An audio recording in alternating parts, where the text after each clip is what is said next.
amigos y amigas de los caminos musicales. Mi nombre es Francisco Albero, el juglar de la libertad, y aquí en Buenos Aires estamos en Montserrat, casco fundacional de Buenos Aires, casco histórico, aquí en el almacén y verdulería de Luis, del Cusco. Y le vamos a cantar un huayno de mi autoría que me nació apenas escuché el debate entre Keiko Fujimori y el profesor Pedro Castillo. Espero que les guste, no al fraude, sí a la unidad.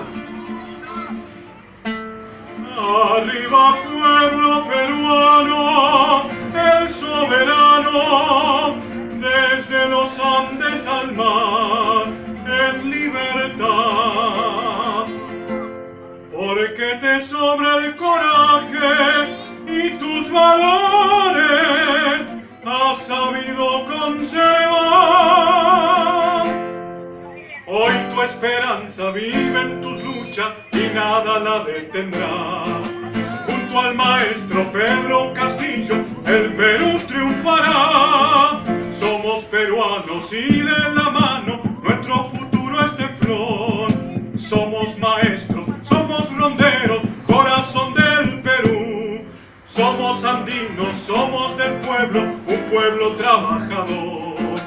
Hombres, mujeres, todos unidos por la liberación. Con los valores de la familia, el Perú triunfará. Sin dejar nunca nada librado, nada al azar. Esta esperanza nace de abajo y por eso triunfará. Porque en la entraña de nuestra patria nada la detendrá.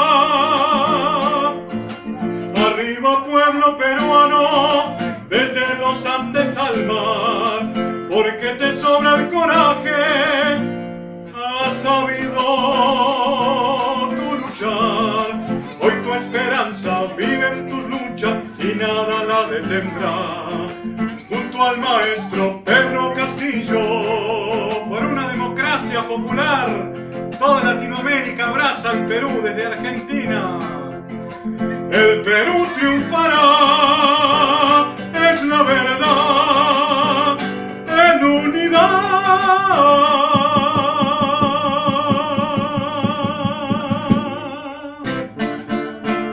Bravísimo.